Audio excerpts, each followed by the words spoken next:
Neil Douglas-Klotz is a slayer of religious stories and prayers by rote. What does rote mean? What is Klotz slaying and replacing with his new translations and fresh spiritual languaging? Webster's dictionary defines learning by rote this way.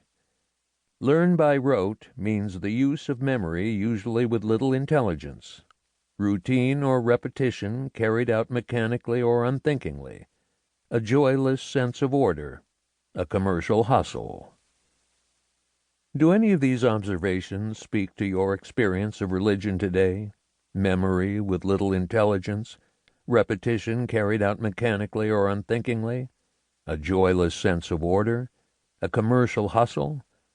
If so, then you, like me, will rejoice and thank Neil Douglas-Klotz for his life's work, which comes to so wonderful and full a crescendo in this book, and also for the wonderful body practices and mantra practices he shares as well.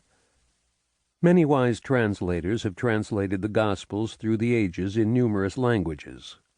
In the chapters of this book, Neil Douglas-Klotz links us directly to the language Jesus spoke and the culture he lived in as a Galilean peasant.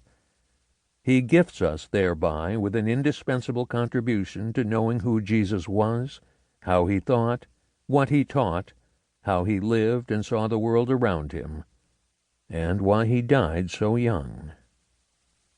Matthew Fox, January 17th, 2022, Feast Day of Martin Luther King, Jr. Introduction. You shall know the truth, and the truth will make you free. John chapter 8, verse 32. When or if Jesus said these words, he said them in Aramaic, one of several ancient Semitic languages rooted in thousands of years of Southwest Asian nomadic experience. In Jesus' Aramaic, the word for truth, shrara, means a light or clarity coming from the heart that leads one in the right direction for the moment. People who traveled seasonally without any permanent dwelling concerned themselves with finding such a light, an inner GPS. The word know, yida in Aramaic, means to grasp or hold something in one's hand so that one can use it. The word for free, nechar, points to burning or leaving things behind that one no longer needs. Through Aramaic we can hear this saying tell us, if you find a light emanating from the heart, it will lead you in the right direction. You'll know what to hold on to and what to release. Jesus is not talking about knowing or believing particular ideas, but a way of living freely from within a sense of divine guidance.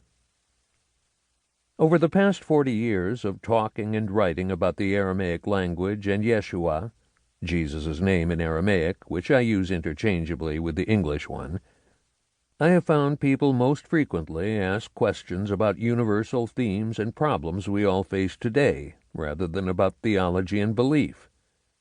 Among those I've heard are, what did Yeshua see as the ideal relationship between human beings and nature, as well as between people in a community? How do evil and injustice fit into Jesus' view of life?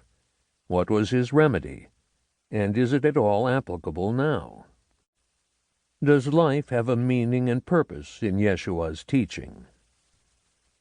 An approach to Yeshua's recorded words and teaching through his native language answers these questions clearly and consistently, even if unexpectedly, no matter which gospel you have in your hands.